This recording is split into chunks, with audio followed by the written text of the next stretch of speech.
আসসালামু আলাইকুম প্রিয় ভিউয়ার্স, আমাদের হাতে চলে এসেছে এই মুহূর্তে সকল আলোচিত আন্তর্জাতিক সংবাদ। এবার ইসরায়েলি বিমান হামলায় মা ও 3 কন্যা নিহত। অন্যদিকে কোন শত্রুই ইরান আক্রমণের সাহস করে না বললেন খামেনি। জানিয়ে দেব ইসরায়েলি হামলায় লেবাননে নিহত আরো 51 জন। এদিকে লেবানন জুড়ে ইসরায়েলি হামলায় নিহত আরো 72, যুদ্ধবিরতির আহ্বান। এরপরে থাকবে লেবাননে পৌঁছিয়েছে তুরস্কের 30 টন মানবিক সহায়তা এবং সর্বশেষ থাকবে চীনে রাশিয়ার গোপন অস্ত্র প্রকল্প ফাঁস। এতক্ষণ শুনছিলেন সংবাদ শিরোনাম, এবার বিস্তারিত। ভিডিওটি ভালো লাগলে একটি লাইক করবেন এবং কমেন্টে জানিয়ে দেবেন কে কোথা থেকে আমাদের ভিডিওটি দেখছেন। চ্যানেলটি সাবস্ক্রাইব করে পরবর্তী ভিডিওর জন্য অপেক্ষা করবেন। ইসরায়েলি বিমান হামলায় মা ও 3 কন্যা নিহত।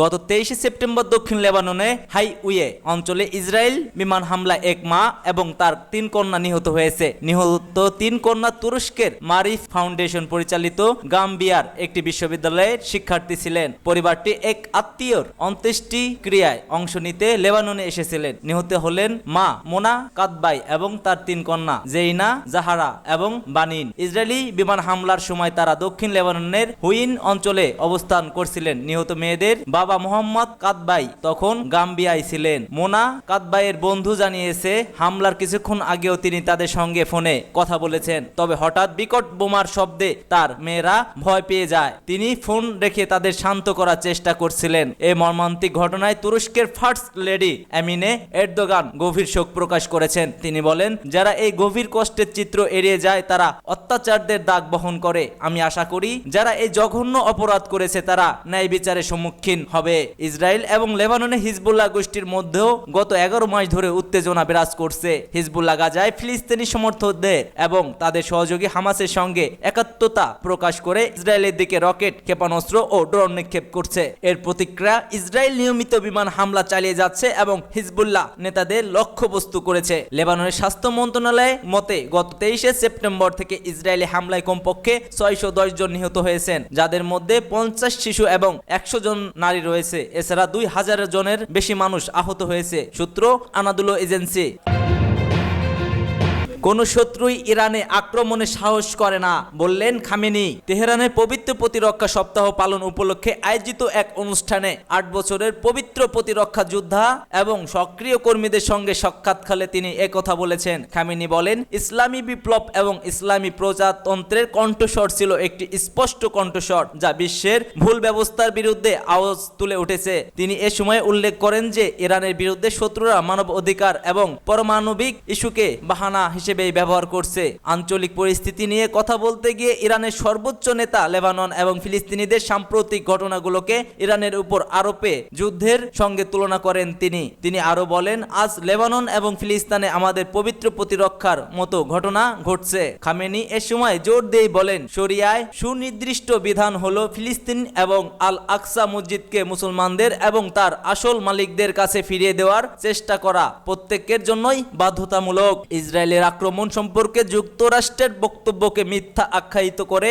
ইরানের সর্বোচ্চ নেতা বলেন, আমেরিকানরা ইসরায়েলি অপরাধ সম্পর্কে অবগত এবং তারাও এতে জড়িত রয়েছে। তিনি আরো উল্লেখ করেন, বর্তমানে মার্কিন সরকার আসন্ন নির্বাচনের জন্য ইসরায়েলি সরকারকে সমর্থন করেছে, কারণ তারা চায় নির্বাচনে ওই ইসরায়েলের বিজয় সুনিশ্চিত করতে। তবে আমেরিকান মুসলমানদের ভোট পাওয়ার জন্য তারা এমন ভান করছে যেন তারা এতে জড়িত নয়। খামেনি আরো বলেন, ফিলিস্তিনি প্রতিরক্ষাকারী ও স্বাধীনতাকামী সংগঠন হামাস বিজয়ী, হিজবুল্লাহ বিজয়। আজ পর্যন্ত যত বিজয় এসেছে তারা সবাই হিজবুল্লাহ এবং প্রতিরোধকারী সংগঠনের জন্যই। সূত্র মেহের নিউজ এজেন্সি।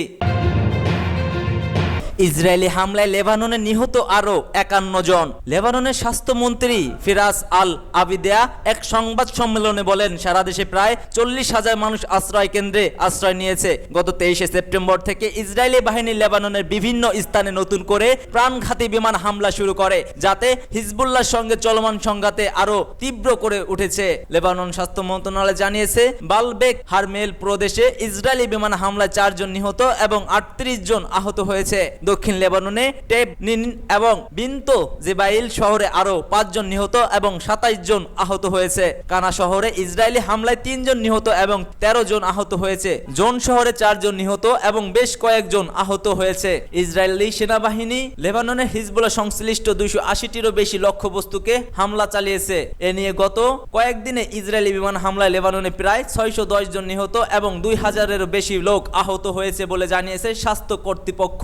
গাজায় ইসরায়েলি আগ্রাসনের কারণে হিজবুল্লাহ এবং ইসরায়েলের মধ্যে গত বছরে 8 অক্টোবর থেকে ক্রমবর্ধমান ক্রস বর্ডার সংঘাত শুরু হয়েছে। সূত্র আনাদুলো।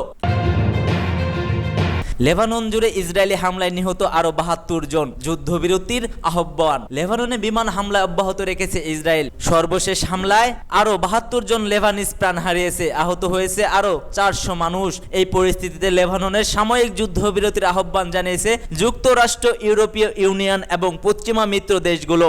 ইসরায়েলি বাহিনী ও লেবাননের সশস্ত্র প্রতিরক্ষা যোদ্ধা দল হিজবুল্লাহর মধ্যকার যুদ্ধ তীব্র আকার ধারণ করায় এই আহ্বান জানিয়েছে এসব দেশ। যুক্তরাষ্ট্র সহ 11টি শক্তিশালী জোট বা ব্লকের সদস্যরা কূটনৈতিক মীমাংসার পৌঁছানোর জন্য অংশ হিসেবে কূটনৈতিকদের উপায় আলোচনা এবং সমাধানের পথ তৈরির জন্য এমন পদক্ষেপ নিয়েছে। আল জাজিরা প্রতিবেদনে বলা হয়, লেবাননে ইসরায়েলি হামলায় আরো 72 জন নিহত হয়েছে বলে দেশটির স্বাস্থ্য মন্ত্রণালয় জানিয়েছে। এর মধ্যে ইসরায়েলি বিমান হামলায় দক্ষিণ লেবাননে 38 জন, পূর্ব বেকার অঞ্চলে 12 জন এবং রাজধানী বৈরুতের উত্তর ও দক্ষিণ অঞ্চলের দিকে 3টি শহরে আরো 22 জন নিহত হয়েছে।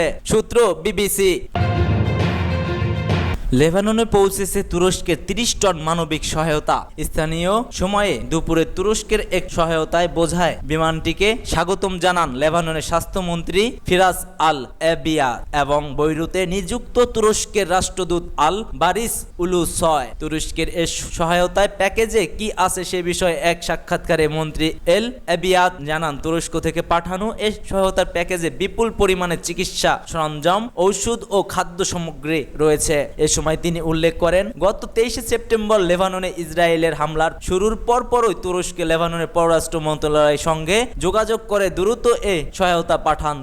তিনি উল্লেখ করেন, তুরস্ক 2010 সালে সাইদা শহরে যে তুর্কি হাসপাতাল নির্মাণ করেছিল সেটি এখনো কার্যকর রয়েছে এবং লেবাননের স্বাস্থ্য মন্ত্রণালয় শীঘ্রই এই হাসপাতালের সক্ষমতা বাড়াতে চায় যাতে এটি পূর্ণ ক্ষমতায় পরিচালিত হতে পারে। তুরস্কের পক্ষ থেকে এমন সহায়তায় লেবাননের জনগণের প্রতি একান্ত সহমর্মিতার বার্তা বহন করেছে এবং তুরস্ক আগামী দিনগুলোতেও লেবাননকে মানবিক সহায়তা দিয়ে সহযোগিতা করতে প্রতিশ্রুতিবদ্ধ বলে জানান উভয়ই। সূত্র ডেইলি সাবাহ।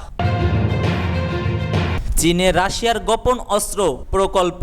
গোপন প্রকল্পে তৈরি অস্ত্র ইউক্রেনের যুদ্ধে ব্যবহার করবে রাশিয়া। খবরে বলা হয়েছে, রুশ মালিকানাধীন অস্ত্র কোম্পানি আল মাজ আন্তের সহায়ক সংস্থা আইএমডেস্ট কুপল স্থানীয় বিশেষজ্ঞদের সহায়তায় চীনে গারপিয়া 3 নামের একটি নতুন মডেলের ড্রোন তৈরি করে পরীক্ষা করেছে। চলতি বছরের শুরুতে রুশ প্রতিরক্ষা মন্ত্রণালয়ে কুপলের কাছে রূপরেখা দিয়ে পাঠানো প্রতিবেদনে একথা জানিয়েছেন তিনি। কুপল রুশ প্রতিরক্ষা মন্ত্রণালয়কে জানিয়েছে তারা চীনের একটি কারখানায় G3 সহ অন্যান্য ড্রোন তৈরি করতে সক্ষম হয়েছে। এসব ড্রোন ইউক্রেনে বিশেষ সামরিক অভিযানে ব্যবহার করা যেতে পারে। ইউক্রেনের যুদ্ধকে বিশেষ সাময়িক অভিযান হিসেবে বলে আসছে রাশিয়া। এদিকে চীনে রাশিয়ার অস্ত্র প্রকল্প নিয়ে গভীর উদ্বেগ প্রকাশ করেছেন মার্কিন নেতৃত্বে অধীন পশ্চিমাদের সামরিক জোট ন্যাটোর একজন মুখপাত্র। তিনি বলেন, ন্যাটো তাদের মিত্রদের সঙ্গে এই বিষয়ে বৈঠক করেছে। এছাড়া White House, National Security Council ও রয়টার্সের এই রিপোর্ট নিয়ে